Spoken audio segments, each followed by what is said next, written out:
दोस्तों, बहुत बहुत स्वागत है आपका शुक्ला मैथमेटिक्स में।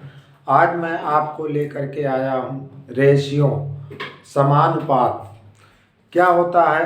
बहुत सारे बच्चे हमारे वीडियो पे कमेंट किए कि सर आप रेशियो का सवाल लेकर के आइए, तो मैं आज रेशियो का सवाल आपको लेकर के आया हूँ और बताऊँगा रेशियो क्या मतलब क्या होता है। अनुपात, जैसे कभी प्रश्न दिया होता है, क्या आपको लेकर के आया हूँ रेशियो। रेशियो यानी अनुपात। जैसे क्वेश्चन आपका दिया हुआ है कि यदि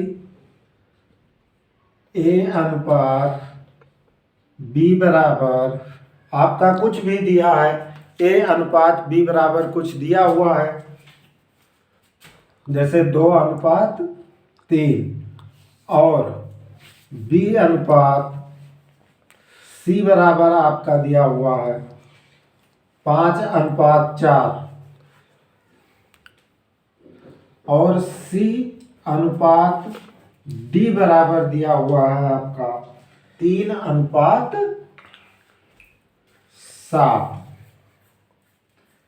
तो कह रहा है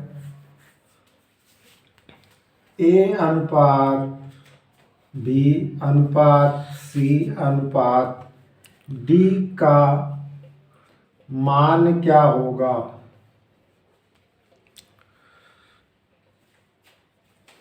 आपको ये प्रश्न देख करके घबराना नहीं है कि इसमें दिया हुआ है ए अनुपात बी का अनुपात, बी अनुपात सी का अनुपात, सी अनुपात डी का अनुपात, तो हमें ए बी सी डी का अनुपात कैसे निकालना है। आइए हम करके आपको बताते हैं कि कैसे आपको मान निकालना है। जैसे आप यहाँ पर लिख लीजिए ए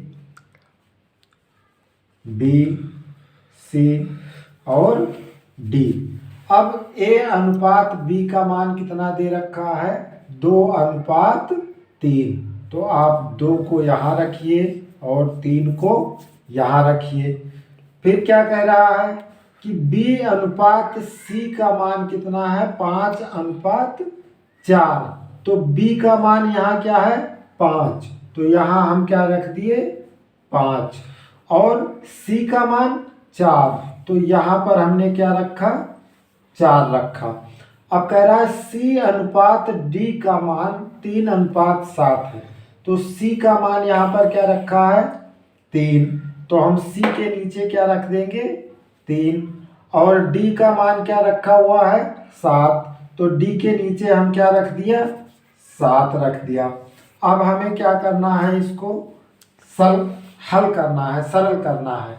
इसको पहले जैसे ब्लैंक स्थान जो पड़े हुए हैं इनको हमें क्या करना है, भरना है। तो सबसे महत्वपूर्ण चीज जो है वो यही आपको समझना है।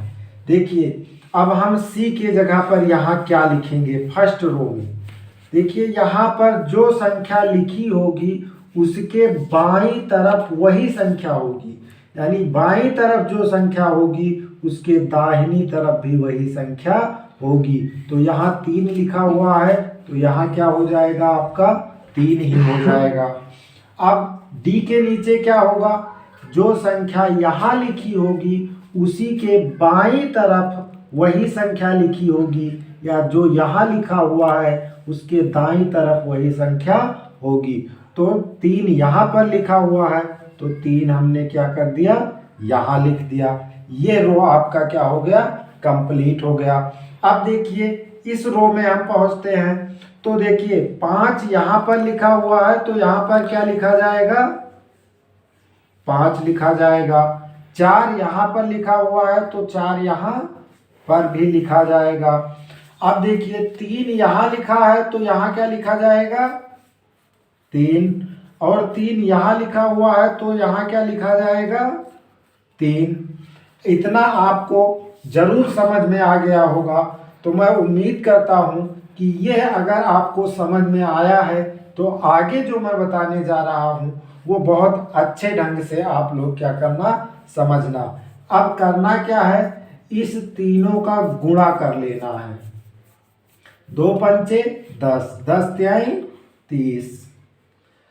3 पचे 15, 15 तिया 45, 3 चौक 12, 12 तिहाई 36, 3 चौक 12, 12 सते 84। अब यह भी आप आंसर लिख सकते हो, यह भी आप क्या कर सकते हो, आंसर लिख सकते हो। लेकिन मान लीजिए कहीं पर विकल्प दिया हुआ है, तो दूसरा विकल्प दिया हुआ है, तो हम कैसे आंसर लिखेंगे। एक ट्रिक मैं आपको और बताने जा रहा हूं इसी में, जो बहुत ध्यान से आप समझना। जैसे 3 यहाँ पर भी लिखा हुआ है, 3 इस रो में भी लिखा हुआ है, 3 इस रो में भी लिखा हुआ है, और 3 इस रो में भी लिखा हुआ है। तो हम क्या कर दिए, चारों रो को काट दिए, चारों लाइनों में से 3 3। तो क्या हो गया, बचा क्या, 2 पंचे 10, 5 तिहाई 15, 4 तिहाई 12, 7 चौक 28। ये आपका क्या हो गया, एक ओरिजिनल आंसर हो गया। 10:15, 12:12:28, यह आपका क्या हो गया, आंसर हो गया। तो मैं उम्मीद करता हूं कि यह आपको बहुत अच्छे ढंग से समझ में आया होगा, और मेरा आपसे हाथ जोड़ करके रिक्वेस्ट है कि आप मेरे वीडियो को शेयर करिए, और ज़्यादा से ज़्यादा अपने ग्रुप में शेयर करिए, क्योंकि मेरे वीडियो को अधिकतर लोगों तक पहुंचाने का कष्ट करें। इसी के साथ धन्यवाद।